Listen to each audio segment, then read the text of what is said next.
Session is called Hindi to pa order. nag-start, no? May request MP Said Alauddin lead us in the invocation, and please remain standing for the singing of the national anthem and the Bangsamoro hymn. Mamaya mag-type.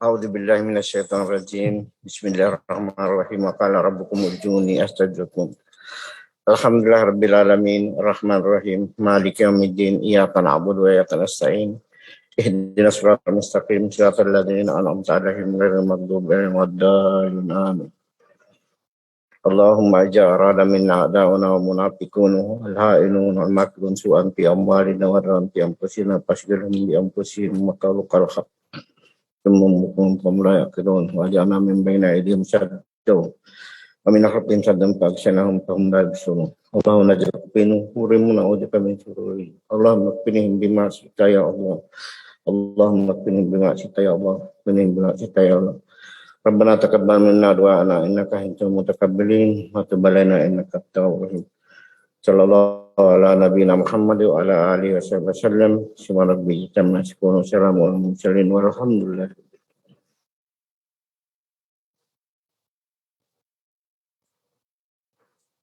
Ayan ang pambansang awit ng Pilipinas. Kayang magiliw, pero sa silanganan, alam ng puso, sa dibdib mo'y buhay. Lupang hinirang, kuyagan ang magiting, sa manlulupin, di ka pasisingil, sa nagatak tutok sa simoy at sa langit ng bangaw, ay hinatang tulad, awit sa pagkayang minamahal, ang isang ng matawad mo'y tagumpay na nag-iingin, ang bituin at araw niya kailan pa may magdidinig. Lumalang araw ng walang pagsinta, buhay langit sa piling mo. Ang inigaya na pagkay mga amin, ang mamatay ng dahil sa'yo.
Please take your seat.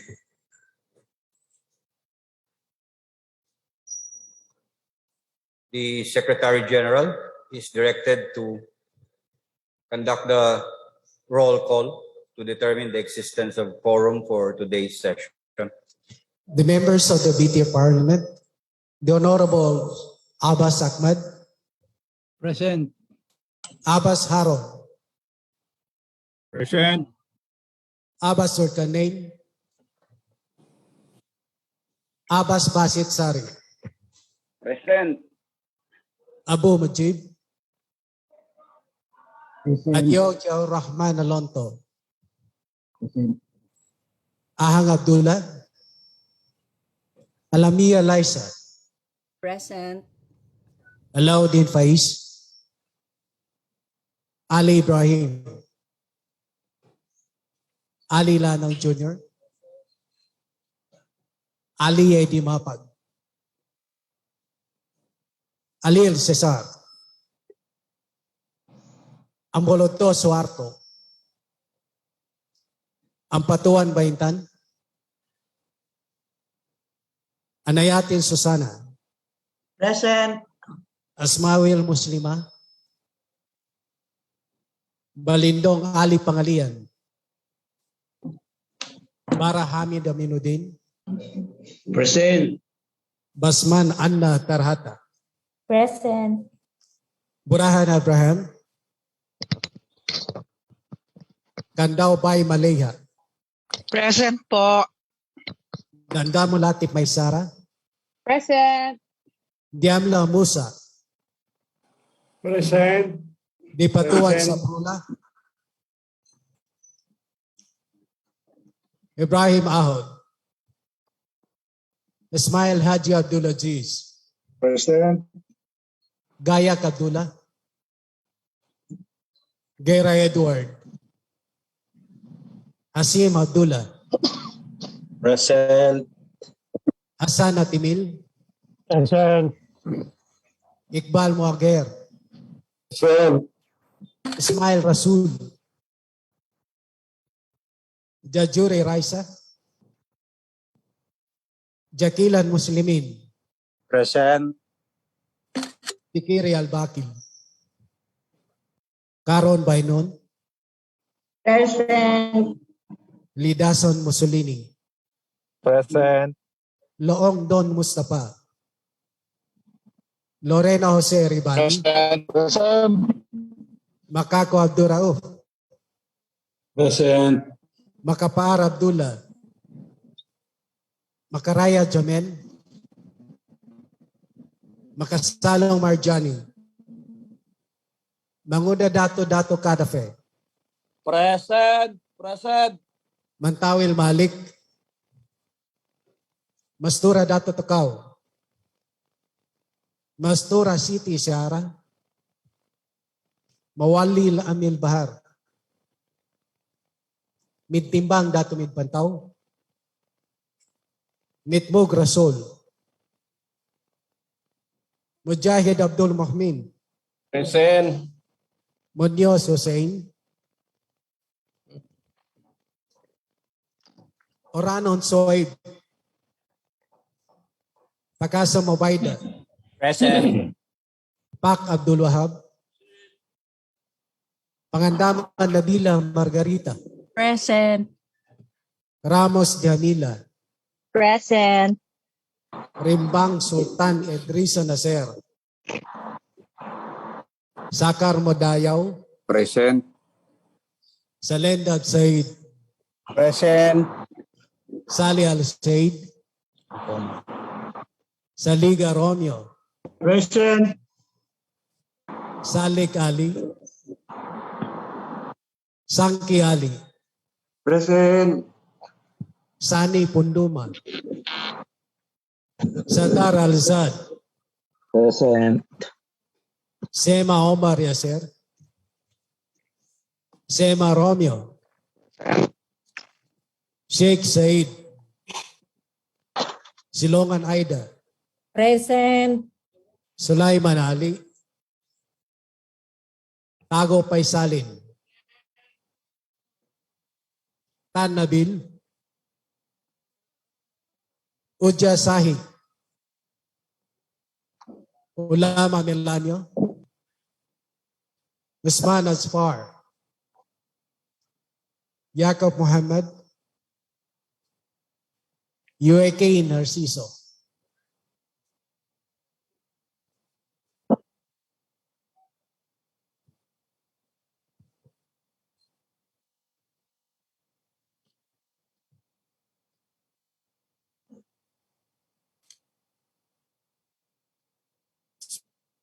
Mr. Speaker, with 15 members of the Parliament physically responded to the call and 45 responded via Zoom. We have a total of 60 members of the Parliament responded both physical and virtual. Mr. Speaker, we therefore certify the presence of quorum. Thank you, Mr. Speaker.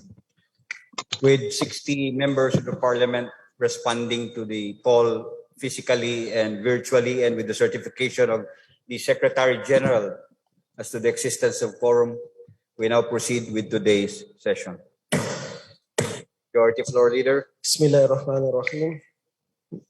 Honorable Speaker of the Parliament, Bangsamoro Parliament, Attorney Ali Pangilian Balindong, Honorable Deputy Speaker Attorney Omar Seba, members of the Bangsamoro Transition Authority Parliament who are physically present and those who are in Zoom, members of the Secretariat, visitors, friends, Assalamualaikum warahmatullahi wabarakatuh. Mr. Speaker, we are now on item number 6, reading and approval of journal of the previous session. Mr. Speaker, I move to dispense with the reading of the journal of the previous session, journal number 82 of November 23, 2021, and I further move for the approval of this Mr. Speaker. Second. With a motion to defer, there is a motion to defer the reading and approval. There is a motion to defer the reading. To dispense the reading with the reading and further motion for the approval of the journal of the previous session, journal number 82, November 23, 2021. It was seconded. There being no objection, the motion is hereby approved. Mr. Speaker, we proceed to the business for the day. We are on item number 7, resolutions. May we request the Secretary General to read the first proposed resolution for today's session, Mr. Speaker. The Secretary General is directed to read the title of proposed resolution 593, including the name of the authors and co-authors. Mr. Speaker, on proposed resolution number 593, entitled Resolution urging the Ministry of Trade, Investment and Tourism to conduct annual Halal Trade and Tourism Expo in the Bangsamoro region. Principally authored by the Honorable Members of the Parliament, Baintan A. Ampatuan and Amil Bahar S. Mawali, co-authored by the Members of the Parliament, Liza M. Alamia, Rasul E. Mitmug Jr., Suharto M. Ambuludto, Don Mustafa A. Luong, and Rasul E. Ismail. Mr. Speaker. Mr. Speaker, I move to refer this to the Committee on Trade, Investment and Tourism. There's a motion to refer proposed resolution number 593, Trade, Investment and Tourism. It's been seconded. There being no objection, the same is hereby referred to the said committee. Mr. Speaker, may we request the Secretary General to read the next proposed resolution. The Secretary General is directed to read the title of the next proposed resolution, including the name of the authors and co-authors. Proposed resolution number 592 is entitled Resolution urging the government of the day through the Ministry of Agriculture, Fisheries and Agrarian Reform to conduct a feasibility study for the establishment of sewage processing plants in the Bangsamoro region, principally authored by the members of the Parliament, Honorables Baintan A. Ampatuan and Amil Bahar Mawalil, co-authored by Honorables Liza M. Alamia, Rasul Y. Mitmug Jr., Suharto M. Ambuludto, Don Mustafa A. Luong, and Rasul Ismail. Mr. Speaker. Mr. Speaker, I move to refer this to the Committee on Agriculture, Fisheries and Agrarian Reform. There's a motion to refer proposed resolution number 595 to the Committee on Agriculture, Fisheries and Agrarian Reform. Is there any second? Is there any second? It has been seconded. There being no objection, the same is hereby referred to the said committee. Mr. Speaker, may we request the Secretary to read the next proposed resolution? The Secretary General is directed to read the title of the next proposed resolution, including the name of the authors and co-authors. Mr. Speaker, on proposed resolution number 599 is entitled Resolution Urging the Parliament through the Ministry of Basic, Higher and Technical Education to allocate monthly financial assistance to the learners' memorization of the Quran Hafiz in different madrasas, Turil and other education facilities offering the program. Principally authored by the Honorable Member of the Parliament, Sultan Idrisa Haji Nasir Rimbang. Mr. Speaker. Mr. Speaker, I move to refer this to the Committee on Basic, Higher and Technical Education. There is a motion to refer proposed resolution number 599 to the Committee on Basic, Higher and Technical Education. Is there any second? Second. There being no objection, the same is hereby referred to the Committee on Basic, Higher and Technical Education. Mr. Speaker, may we request the Secretary to read the next proposed resolution? The Secretary General is directed to read the title of the next proposed resolution, including the name of the author or co-authors. Mr. Speaker, proposed resolution number 601 is entitled Resolution Urging the Parliament through the Ministry of Social Services and Development to come up with a measure to give monthly allowances to the Bangsamoro orphans, most particularly those enrolled in the madrasas and Turil. Authored by the Honorable Member of the Parliament, Sultan Idrisa Haji Nasir Rimbang. Mr. Speaker. Mr. Speaker, I move to refer this to the Committee on Social Services and Development. There's a motion to refer proposed resolution number 601. Is there any second? There being no objection, referred to the said committee. Mr. Speaker, may we proceed to the next proposed resolution, Mr. Speaker? The Secretary General is directed to read the title of the next proposed resolution, including the name of the authors and co-authors. Mr. Speaker, proposed resolution number 614 entitled A Resolution Calling and Appealing to the Concerned Government Agencies to Conduct an Impartial Investigation on the Police Raid Incident in Pikit, North Cotabato on December 29, 2021. Authored by the Honorable Member of the Parliament, Susana S. Anayatin. Mr. Speaker. Mr. Speaker, I move to refer this to the Committee on Public Order and Safety. There is a motion to refer proposed resolution number 614 to the Committee on Public Order and Safety. It's been seconded.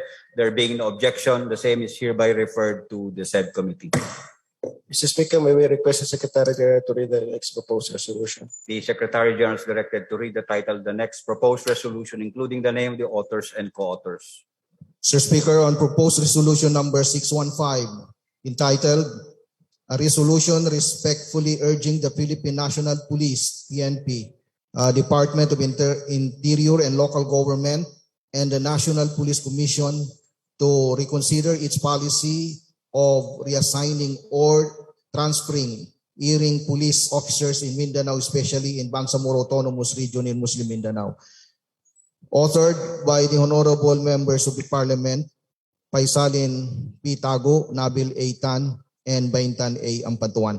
Co-authored by the Honorable Members of the Parliament, Ali B. Sulaiman, Liza M. Alamia, Jose I. Lorena, Abraham T. Burahan, Kadafi G. Mangudadato, Omar Yasser C. Sema, Ana Tarhata S. Basman, Amil Bahar S. Mawalil, Maysara D. Latip, Marjani S. Makasalong, Rasul Y. Mitmug Jr., Mudayaw M. Sakar, Soaib L. Uranon, Nabila Margarita P. Pangandaman, Basit S. Abbas, Unduma Bisani, Sultan Idresa Haji Nasir Rimbang, Ibrahim D. Ali, Jamil D. Makaraya, EDM Ali, and Susana S. Adayatin, Mr. Speaker.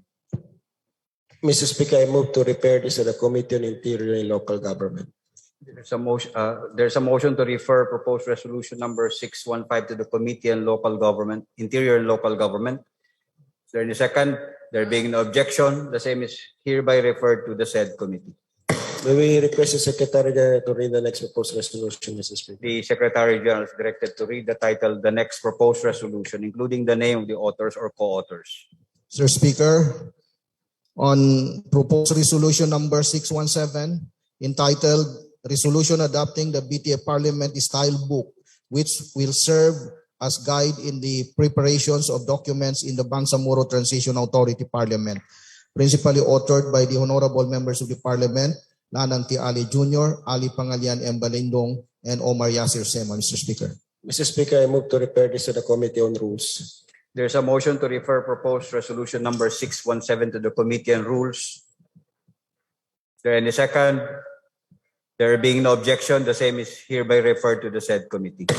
Mr. Speaker, may we request the Secretary General to read the next proposed resolution? The Secretary General is directed to read the title of the next proposed resolution, including the name of the authors and co-authors. Mr. Speaker, proposed resolution number 619, entitled a resolution commending and congratulating Sultan Abantas Asali for his outstanding, historic, and exemplary performance, having placed third in the December 2021 Radiologic Technologist Licensure Examination, principally authored by the honorable members of the Parliament, Amil Bahar S. Mawalil and E.D. M. Ali, co-authored by the honorable members of the Parliament, Baintan A. Ampatuan, Rasul Y. Mitmog Jr., Liza M. Alamia, Suharto M. Ambuludo, Rasul E. Ismail, Don Mustafa E. Luong, Abraham T. Burahan, Siti Shahara I. Mastura, Nabil A. Tan, and Paisalin P. Tago, Mr. Speaker. Mr. Speaker, I move to treat this as simple resolution be transferred for the business of the There's a motion to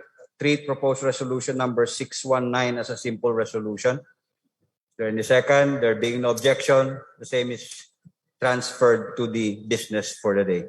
Mr. Speaker, may we request the Secretary General to read the next proposed resolution? The Secretary General is directed to read the title of the next proposed resolution. Proposed resolution number 621, Mr. Speaker, is entitled Resolution Calling on the Marawi Rehabilitation Program Steering Committee to consider including in its program rental subsidy for the internally displaced persons of Marawi City, authored by the Honorable Member of the Parliament, Maysara D. Latif, co-authored by the Honorable Members of the Parliament, Rasul Y. Mitmog Jr., Baintan A. Ampatuan, Romeo C. Saliga, Musa K.S. Jamla, Jamila D. Ramos, Rasul E. Ismail, Bainon J. Caron, Basit S. Abbas, Don Mustafa A. Luong, Abdullah B. Hashim, Milanyo U. Ulama, Mujahid A. Abdul Muhmin, Nabila Margarita P. Pangandaman, Mudayaw M. Sakar, E.D. M. Ali, Faiz S. Alauddin, and Suharto M. Ambulod, Mr. Speaker. Mr. Speaker, I move to refer this to the Special Committee on Marawi. There's a motion to refer proposed resolution number 621 to the Special Committee on Marawi. Is there any second? There being no objection, the same is referred to the said Special Committee. Mr. Speaker, we proceed to the next item, the order of business. We are on item number 8, first stage of bill. May we request the Secretary General to read the first bill for this session, including the author and the title of the bill, Mr. Speaker. The Secretary is directed to read the title of BTA Parliament, proposed BTA Parliament Bill number 166, including the name of the authors and co-authors. Mr. Speaker, on proposed BTA Parliament Bill number 166, entitled An Act Upgrading the Datu Alawaddin T. Bandon Senior Memorial Hospital in the Municipality of Sibuto, Province of Tawi-Tawi, from its present level 1 of 10 bed capacity to level 2, General Hospital of 50 bed capacity, and appropriating funds therefore and for other purposes. Authored by the honorable members of the Parliament, E.D. M. Ali, Muhagir M. Iqbal, Muhammad S. Yaqub, Harun M. Abbas, Ibrahim D. Ali, Abdullah B. Hashim Al-Shaid A. Sali, Nabil A. Tan, Jose I. Lorena, Safrullah M. D. Patuan, Zulkarnin M. Abbas, Bainon J. Karun, Maysara D. Latif, Mujib C. Abu, Baymaleha B. Kandaw, Jamila D. Ramos, Susana S. Anayatin, Paisalin P. Tago, Sahi S. Uja, Adsfar S. Usman, Narciso C. U. A.K., Alzad T. Satar, Abraham T. Burahan, Cesar H. Alil, Muslimin A. Jakilan, Faiz S. Alauddin, Said M. Sheikh, Said Z. Salindab, Abdullah Igayak, and Malik A. Mantawil, Mr. Speaker.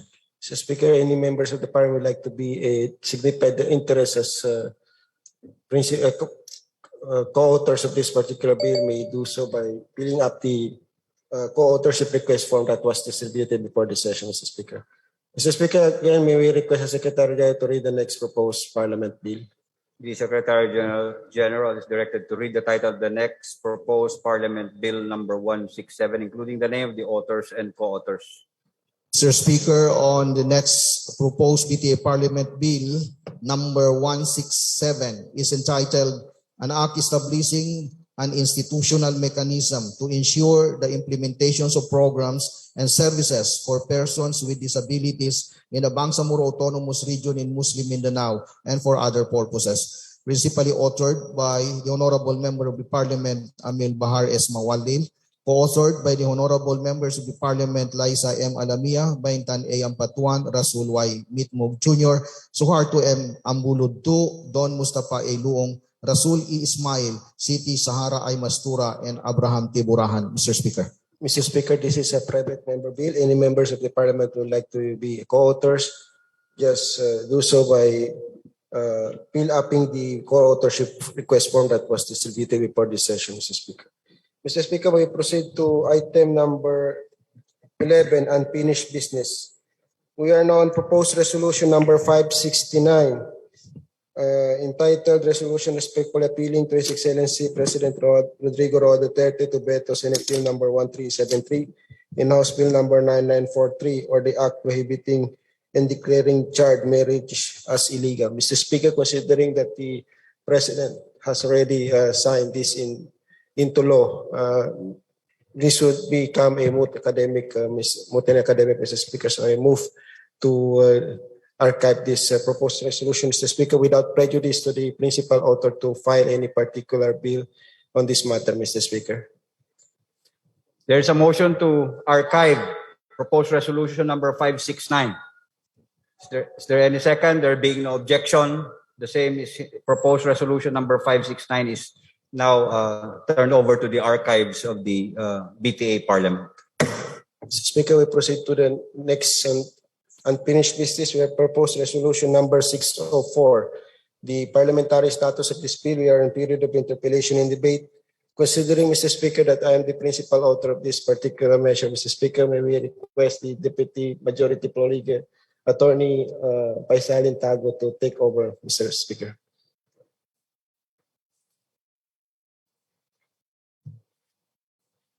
Deputy Majority Floor Leader Attorney Paisalin Tago now has the floor.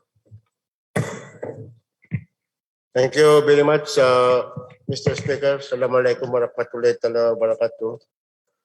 Anong status nito? So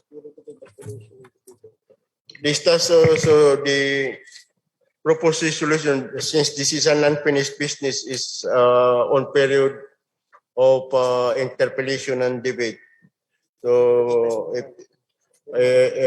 may we recognize first before any member of the Parliament wishes to interpellate the proponent. May we recognize first the proponent of this proposed resolution, Mr. Speaker. The Attorney Lanang Tiali Jr. is recognized. Thank you, Mr. Speaker. Bismillahirrahmanirrahim. Members of the Parliament, Assalamualaikum warahmatullahi wabarakatuh. I am now proposing the approval of this particular resolution number 604, entitled the resolution urging the Ministry of Health and the Bangsamoro Darul Ifta in coordination with Moro Wakaf Foundation Corporation to institutionalize the implementation of Ibadah-friendly hospital services within the Bangsamoro Autonomous Region for Muslim Mindanao. Mr. Speaker, upon researching on this particular subject matter, Mr. Speaker, I myself discovered that no less than the national government has approved different memorandum orders recognizing the Muslim faith in every hospital, Mr. Speaker. Ito po yung meron po mga memorandum na inisyo ng Department of Health na nire-require ang mga hospital, lalong-lalo na yung mga Muslim majority area hospitals, na ma-practice ang mga kanilang ibada. No? For example, Mr. Speaker, meron na pong resolution doon sa establishment ng prayer room sa bawat hospitals. Ang ni-issue ang Department of Health. Ito yung Memorandum Order Number 47, Series of 2003. Meron ding Department Memorandum Order Number 2009-0107 on strengthening the religious rights of employees and affiliates on wearing Muslim attire. Ibig sabihin, Mr. Speaker, yung mga hospitals na majority o sa mga areas, majority ang Muslim, ay nire-recognize din na magsuot ng Muslim attires, lalong-lalo na yung mga ating mga kababaihan. Doon din sa Department Memorandum Number 2009-01062, kahit po sa bawat rooms sa hospital, nire-recognize na lagyan ng kibla, no? Para alam po ng ating mga Muslim brothers and sisters pag sila ay nag-pray doon sa room nila kung saan yung direction ng kibla. Ito ay nirecognize din ng ating national government. Kahit po sa ating mga cadivers, no? Yung practice ng Muslim rights doon sa cadivers, nirecognize din ng gobyerno ng Pilipinas sa Administrative Order Number 55. Sa makatuwid, Mr. Speaker, kahit sa Ramadan, Friday and Eid prayers, and special spirit support ay nire-recognize. Kaya po, sa madaling salita, Mr. Speaker, napapanahon na po na itong mga department orders, memorandum orders, ay masimula na pong ma-implement sa atin mga hospitals dito sa atin sa Bangsamoro government. Dahil na sa Bangsamoro government na po tayo, ako ay mas matutuwa at masasaya pag nakita ko na itong mga department orders, memorandum orders na ito ay masimula na pong ma-implement dito sa atin sa Bangsamoro. Kaya po, nananawagan po ako sa mga ating mga kasamahan dito sa Parliament na suportahan po natin itong particular na resolution. Maraming salamat po, Mr. Speaker.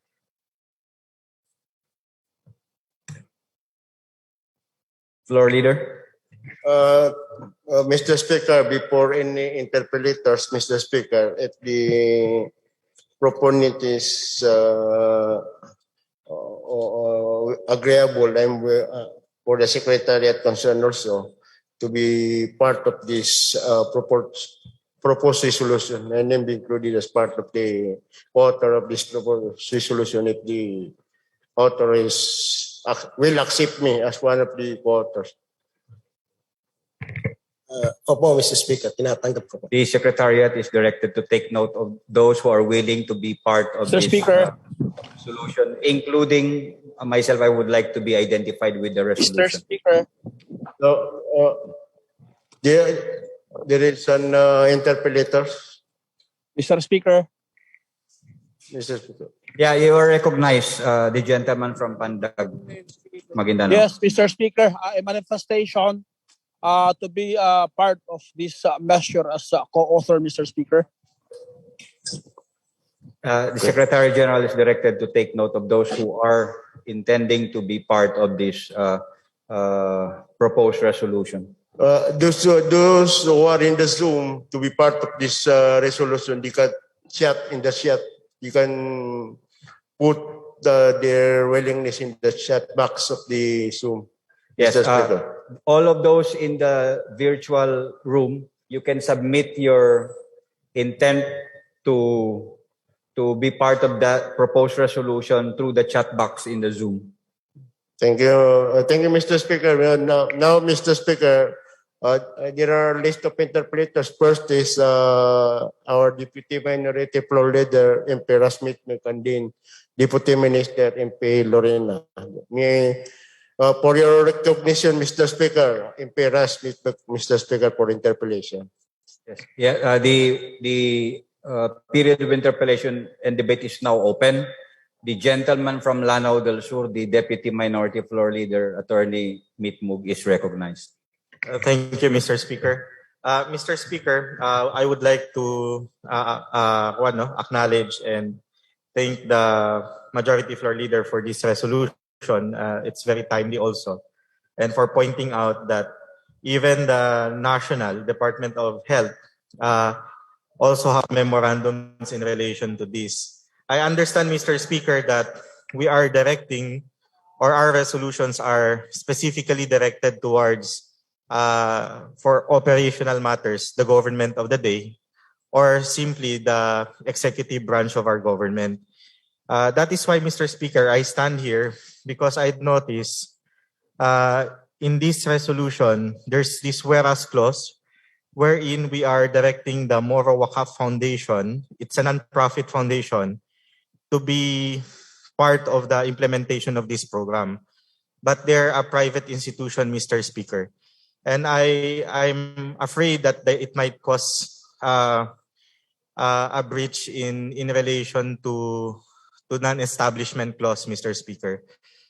We can provide services in relation to hospitals for fellow Muslims, like DOH did, and it is the mandate of RDI to provide guidelines. But stating here that a specific non-government entity be directed to do something, I think that's problematic, Mr. Speaker. But I believe that the DOH or MOH can make a resolution or guidelines how non-government entities can participate in this matter. Because I believe the problem here, Mr. Speaker, is that it's like it's only the Moro Wakaf Foundation that is the only one who can partner with MOH and Darul Ifta in relation to this matter. So that's my concern, Mr. Speaker. So maybe the good majority floor leader can expound more in relation why we are directing, and we're also including Moro Wakaf Foundation in this resolution, Mr. Speaker. Yes. Mr. Speaker, una sa lahat, nagpapasalamat po ako sa magandang commendation ng ating kasamang abogado related sa resolution na ito. At welcome po kahit sino pong member ng Parliament ang gustong maging co-authors ay tinatanggap ko po. Mr. Speaker, yung isang foundation na ito, Mr. Speaker, una sa mga pag naisip ko, Mr. Speaker, ito ay usaping religious, no? Meaning, as much as possible, meron tayong separation clause na when it comes to exercise of religious matter, ay hindi po sana mag-involve ang isang executive department. Kaya po connect tayo ng isang non-government organization para po ang trabaho po nila pag ito ay naaprubahan ay tignan po itong mga hospital na ito kung ilang percentage po or sila ba ay nakapass sa pagiging ibada-friendly hospitals. Ito ay sa pakikipagtrabaho na rin po, Mr. Speaker, sa ating Bangsamoro Darul Ifta, meaning partnership ito ng ating Darul Ifta. So as a matter of fact, Mr. Speaker, dito sa resolution na ito ay nag-propose sila ng isang parang checklist, no? Whether na-comply ba ng hospital itong mga ibada-friendly requirements na ito. Kung halimbawa na-comply ng hospital na ito, ay masacertify na itong hospital na ito ay masasabi natin ibada-friendly hospital, Mr. Speaker. So ito po yung part ng government organization na ito, Mr. Speaker, ay tignan kung hanggang saan anong percentage itong hospital na ito ay naging ibada-friendly hospital, Mr. Speaker. Yun lang po, Mr. Speaker. Yung concern ko, Mr. Speaker, is we're minamandate na po natin yung MOH pati yung RDI to do the guidelines and policy rules. Siguro for accreditation na din, who can participate. Ang problem ko lang dito, Mr. Speaker, is that parang may napili na tayo. So, will it be only the Moro Wakaf Foundation who can do this? Kasi parang nabaliktad po yung rules, yung private, yung nauna, before sa government providing the guidelines. Yes, Mr. Speaker, I understand the concern of Attorney Mitbook, but I'm welcome to the period of amendment, Mr. Speaker, to propose any amendment. I think you can propose an amendment on this during the period of amendment, MP Mitmog. Yes, Mr. Speaker. Salamat po, Mr. Speaker. Their interpolator, Yes. Thank you, the gentleman from Sulu is recognized. Thank you, Mr. Speaker, where I note and I congratulate our majority leader for sponsoring this resolution. Like the minority, deputy minority, my concern is also about the WACAP, so I will not raise that as an issue because hospitals should be guided by government regulations. Any submission should be approved by the government institution. And so, but nonetheless, there is already a clarification from the sponsor that in the period of amendment, we may propose an amendment to that. But my second question is related to the scope of the Ibada-friendly hospital. Do you have a study of what constitutes an Ibada-friendly hospital? Yes, Mr. Speaker. To answer that question, Mr. Speaker, as a matter of fact, ito po ay dumaan sa masusing pag-aaral. In fact, nagkaroon po ng initial na pag-meeting ang MOH at ang itong humble representation, Mr. Speaker, at kasama na rin po ang Malaysian representative, Mr. Speaker. Ang unang question dito, Mr. Speaker, ay ang unang lumutang doon sa pag-uusap na yun ay gawing Sharia compliant. No? Sabi ng Malaysia nung nag-uusap kami ay kasi ang Sharia is administrative and financial matters. No? Kung hindi tayo makapas sa Sharia compliant sa financial matters, hindi masasabing Sharia compliant ito. So dito lang tayo sa administrative matter. So hindi Sharia ang tawag na mas magandang tawag. Ang suggestion ng Malaysian friends natin ay gawing Ibada compliant na lang, Ibada friendly compliant na lang, hindi na Sharia compliant. Ibig sabihin, ito yung pagpapractice ng ating religion, no? Sa loob ng hospital, from physically, from our sa ating kasyutan, sa ating pag-prayer, no? Iba kahit sa procedure ng paggagamot sa isang may sakit ay gawing in accordance sa ating religion, sa Quran and Hadith. No? Kasi napapansin din natin na karamihan sa ating mga hospitals ay pag nagagamot ng pasyente, kahit pag bismillah, minsan hindi nagagawa. No?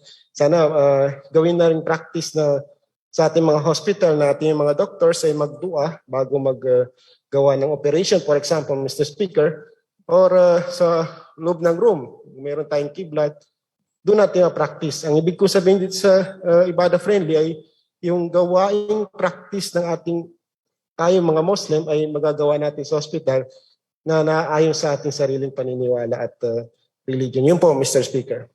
Thank you. So the scope is not really totally on Sharia, but on Ibadah. Yes. Meaning the direction of the Qibla, the wearing of the dresses.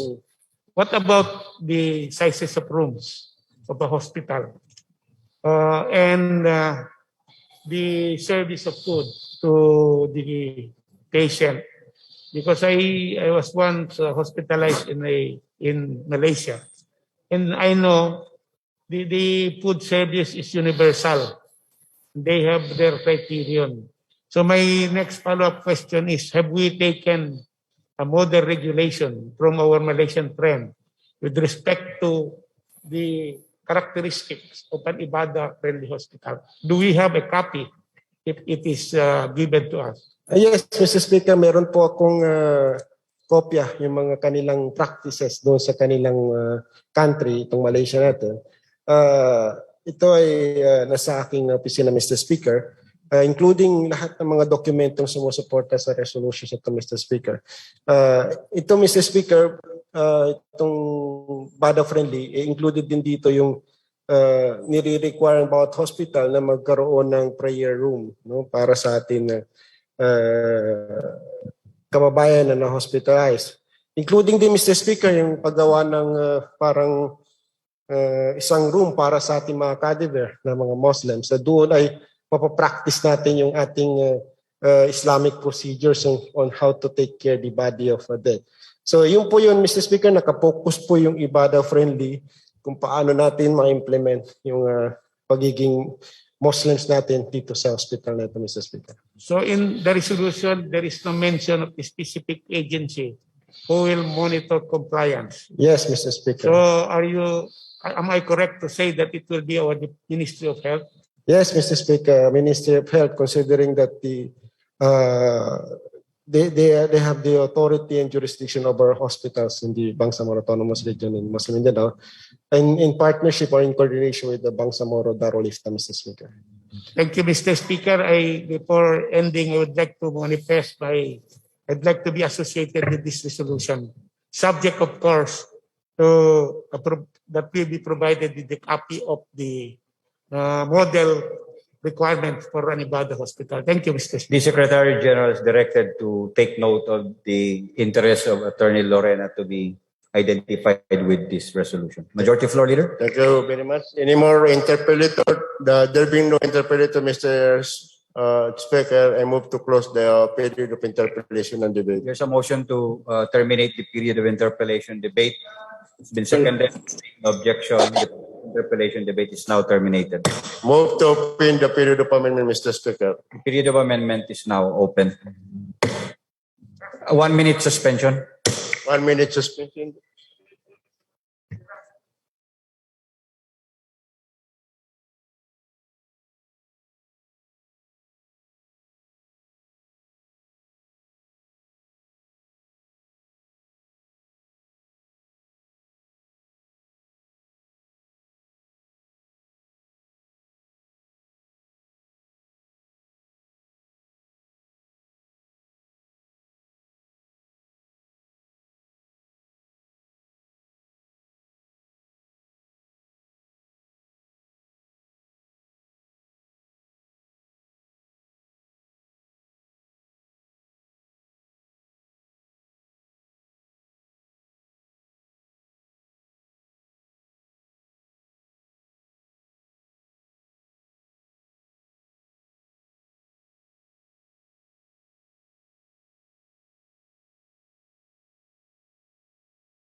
Session resumed.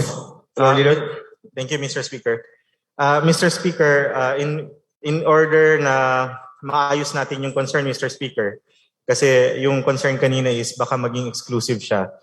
After the word in the resolve clause, Mr. Speaker, in coordination with Moro Kwaka Foundation, we should put the words and other institutions to whom the Ministry of Health and Darul Ifta can work with, Mr. Speaker, so that it will be open to all those practicing this or all the institutions that the MOH and Darul Ifta can work with in order to implement this program, Mr. Speaker. So other institutions. Yes, and Mr. other Speaker. institutions. It's the same also in the resolve further clause and other institutions. So yun po, Mr. Speaker. Secretariat, have you taken note of the proposed amendment? 1 minute suspension.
Session resumes. But the proponent, what is your pleasure as to the proposed amendment? Mr. Speaker, accepted, Mr. Speaker. Secretariat, please take note that the proposed amendment has been accepted. Therefore, you should reflect the proposed amendment in the proposed resolution. Floor leaders, are there any other? Any amendments? There being no Mr. Speaker, MP Ramos. Ramos, Mr. Speaker, is willing to be recognized, Mr. Speaker. Who wants to be recognized? MP Jamila. MP Jamila Ramos is recognized. Thank you, Mr. Speaker. Una sa lahat, gusto ko pong pasalamatan ang ating principal author at co-authors for this very noble resolution. Before I proceed with my proposed resolution, gusto ko lang pong i-share na kahapon po nag-convene ang Ministry of Transportation and Communication at isa po sa na-approve na resolution ay yung PR 423. It has the same concept. Although ang difference niya ay this time, the PR 423 requires government offices, public facilities such as airports, seaports, and terminals, and encouraging private establishments such as malls, big restaurants, hotels, and public markets to establish space for musala or prayer and ablution areas. Dahil po maganda po na ito pong resolution ay kung maipasa po natin dahil hindi po siya dito na-mention doon po sa resolution na aming na-approve sa committee. Anyway, gusto ko lang pong malaman and at the same time, propose ko na rin po yung definition po natin ng musala. How do we envision May I interrupt you, MP Yes. Jamila? Yes. We have already terminated the period of interpellation and debate. Okay, I will proceed now to my proposed amendment. Yes, amendment You stage. can now proceed with your proposed amendment. Okay. My proposed amendment is to put a whereas provision wherein we would clearly define what a musala or a prayer area is. I posted it in the chat box. If I may request the Secretariat to please flash on the screen. Minute suspension. Yes.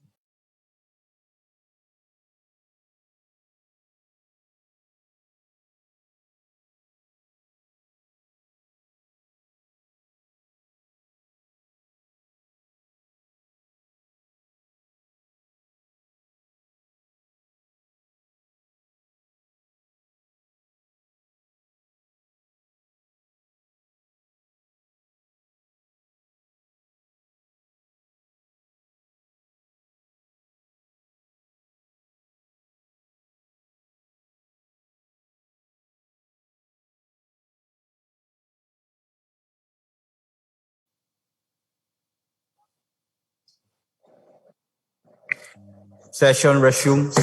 MP Jamila, can you now please repeat your proposed amendment so that the proponent can properly Thank you, hear it? Mr. Speaker. Just to make a clear definition on what a musala or public prayer is, I hereby propose to include in the whereas provision, which states that for us, a musala or public prayer room or area shall be equipped with a prayer mat or with carpeted flooring. There shall be a separate prayer area for men and women. If separate rooms are not available, a barrier or separator must be installed, such as a screen or curtain to divide the room for separate use of Muslim men and women. A Qibla directional sticker and a Muslim holy book must be placed in the prayer room. Moreover, it must be located in a suitable area away from entertainment, loading, or garbage disposal area and shall be kept clean at all times. That is my proposed amendment, Mr. Speaker. The proponent, what is your Yes, pleasure? Mr. Speaker, with due respect with MP Ramos, yung proposal niya po ay dapat po nakalagay ito sa checklist ng ating Bangsamoro Darulifta kung sakali sila ay mag-approve ng Ibada friendly. Tingnan nila itong proposal ni MP Ramos. So sa aking pananaw, Mr. Speaker, ay huwag po nating pangunahin ang ating Bangsamoro Darulipta sa kanilang mandato sa hospital nito, sa pagtingin kung ano bang musala, kung ano ang kibla. Sila po ang magbibigay ng rulings kung ito po ba ay nararapat o hindi. Kaya sa makatuwid, Mr. Speaker, with due respect with MP Ramos, hindi ko po tinatanggap itong resolution na ito, itong proposed amendment na ito, itong whereas na clause na ito, dahil pwede naman po panukala ni MP Ramos na ito ay doon na lang po sa gagawin ng Darulifta and MOH na guidelines, Mr. Speaker.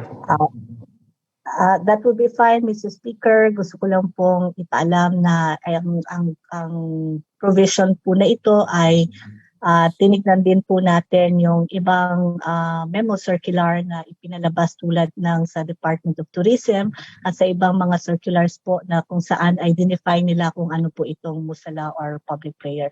Kaya po ako po ay nagpanukala nito. Nonetheless, I would accept that, Mr. Speaker, and maraming salamat. And I'd like to be associated with this resolution as a co-author, Mr. Speaker. Thank you. The Secretary General is directed to take note of the interest of MP Ramos' intent to be part of this resolution. Mr. Speaker, there being no other members of the Parliament who wants to avail of the period of amendment, I move to close the period of amendment, Mr. Speaker. There is a motion to terminate the period of amendment. It's been seconded. There being no objection. The period of amendment is now terminated. I move, Mr. Speaker, to approve the proposed resolution number 604, Mr. Speaker. Subject to style. Subject to style. There is a motion to approve proposed resolution number 604, subject to style. It's been seconded. There being no objection, proposed resolution number 604 is now approved. Mr. Speaker, I'm now turning over the microphone to the real majority floor leader. Thank you. Duly noted. The majority floor leader is recognized. Yes, Mr. Speaker, thank you very much. We are now on proposed resolution number 607. Resolution calling on the government of the day through the Office of the Attorney General, Bangsamoro Women Government, other appropriate ministries and offices to conduct an annual forum against sexual harassment, reminding the Bangsamoro about the existence of Republic Act RA number 7877 or the Anti-Sexual Harassment Act, Republic Act number 8353 or the Anti-Rape Law, and the recent Republic Act number 11313 or the Safe Spaces Act. The parliamentary status of this particular resolution, Mr. Speaker, we are in a period of interpretation and debate. But before that, Mr. Speaker, we respectfully recognize the principal author, MP Baintanan Patua, Mr. Speaker. The lady from Maguindanao is recognized. Bismillahirrahmanirrahim. Assalamualaikum warahmatullahi ta'ala wa barakatuh. Speaker, to our presiding speaker, members of the Parliament, Secretariat, ladies and gentlemen, good afternoon. Under the 1987 Constitution, its Declaration of Principles and State Policies aims to protect the general welfare of its people.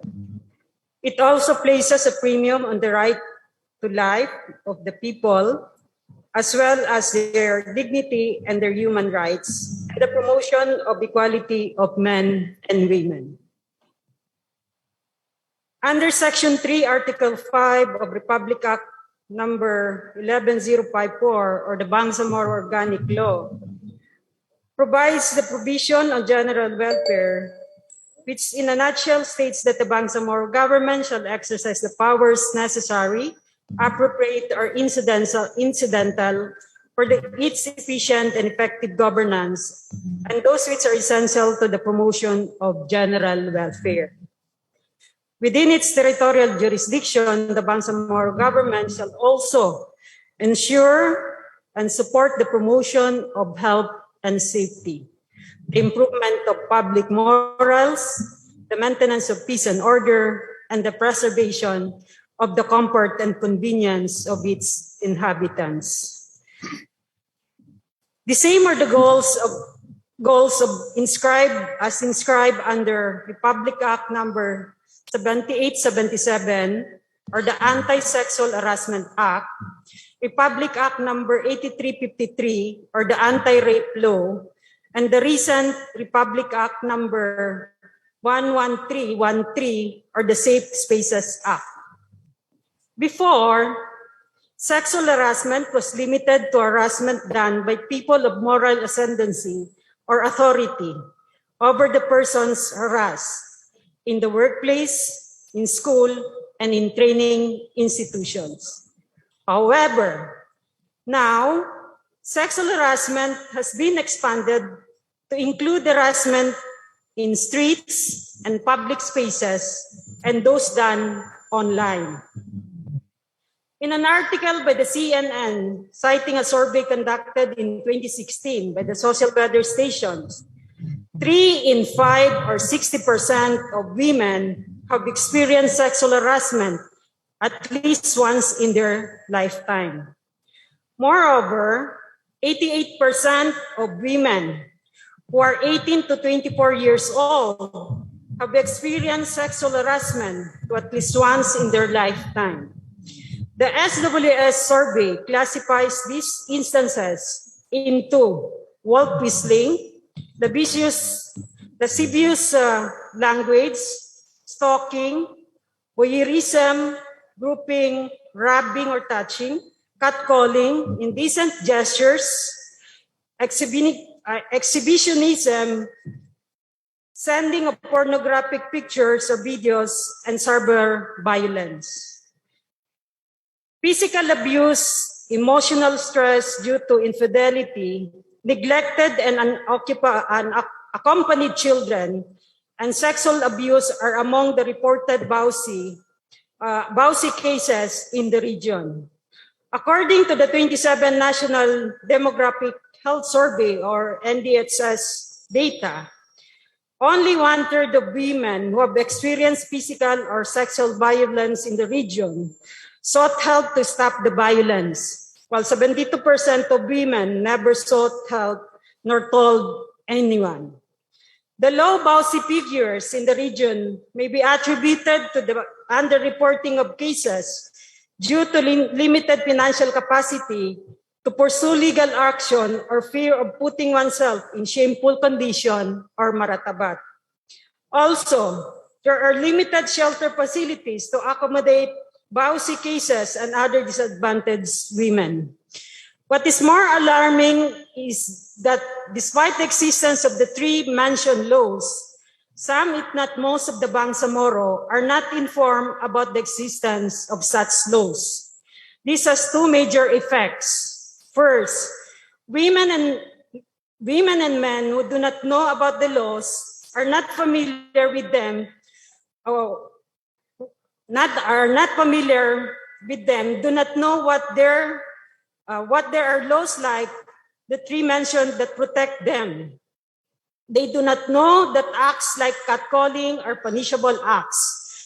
Also, some women are not aware of the fact that they are actually being harassed, or if they do, they are afraid to report such instances because they do not know that there is actually a good mechanism that they can resort to, thus the low turnout of reports in the region.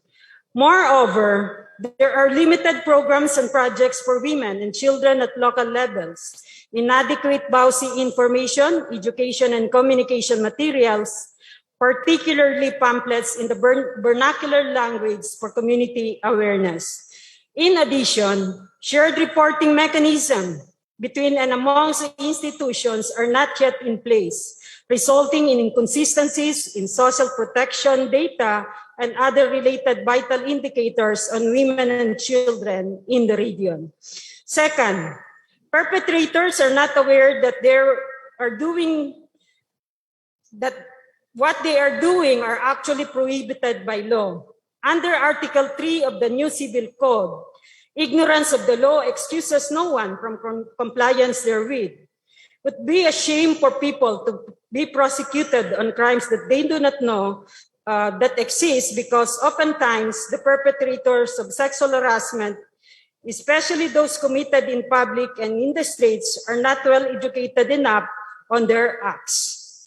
Perhaps if the perpetrators knew and were educated that these acts were crimes, then it would deter them from doing these things. Hence, there is a necessity to prevent sexual harassment in the autonomous region, in whatever form it may be, and to provide a safer environment for all people and genders. Moreover, please let me emphasize that these crimes are not limited to women alone, but also to men too. In Tulingco versus Court of Appeals, GR number 231748, decided on July 8, 2020, the Supreme Court held that sexual harassment can happen to anyone and everyone.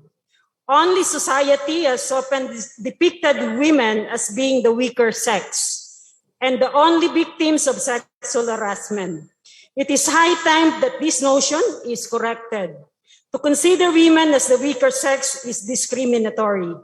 To think that only women can be victims of sexual harassment is discriminatory against men who have suffered the same plight, men who have been victimized by sexual predators. Sexual harassment is not an issue of gender, but it's an issue of power. It is a fact that we acknowledge in writing in this resolution. It is high time that this problem be placed on the forefront of the issues that we seek to address, given the weight and importance that our Constitution and other laws place on human rights, human dignity, general welfare, and equality between and among all genders. Thus, I ask for the indulgence of this August Parliament to pass this resolution with the end goal of informing them about and protecting them from sexual harassment. Thank you very much, and wassalamualaikum warahmatullahi ta'ala wabarakatuh. Yes, Mr. Speaker, we are now on the period of interpellation and debate on this particular resolution. Mr. Speaker, may we recognize MP. There's a motion to open the period of interpellation and debate.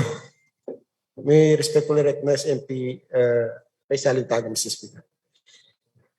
Mr. Speaker, this is not an interpellation.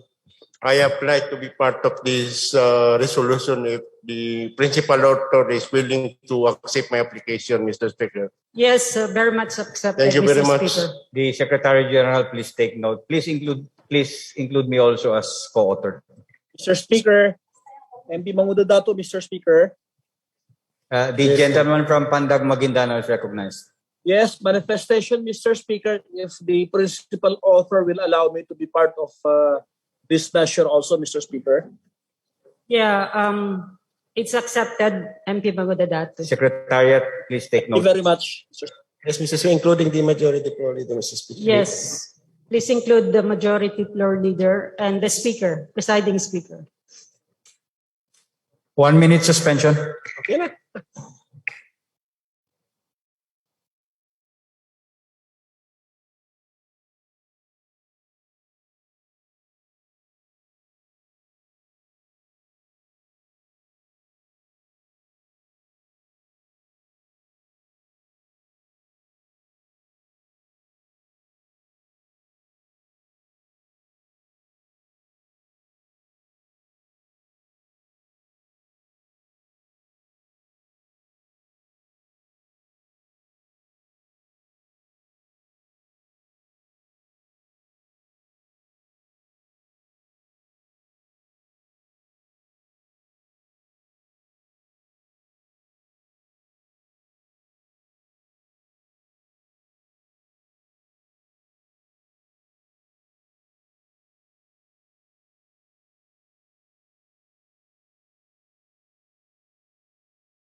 Session resumes.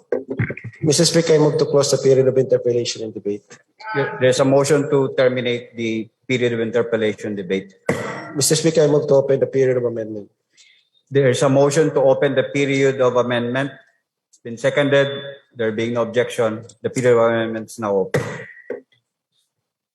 Any members of the parliament like to amend? May we respectfully recognize MP Paisalin Tago, Mr. Speaker. There is an amendment, Mr. Speaker, on the title and the conclusion clause of the resolution, Mr. Speaker, which is in the screen. Title mo na. On the title, after the word harassment, comma, and on the implementation of the word reminding the Bangsamoro about the existence of Republic Act, the existence of it was deleted in implementation of Republic Act number 7877 or the Anti-Sexual Harassment Act, Republic Act number 8353 or the Anti-Rape Law, and the Recent Learning or the Safe Space Act in the Bangsamoro Autonomous Region in Muslim Mindanao. The words on the amendment is suggestion coming from the presiding officer, Mr. Speaker.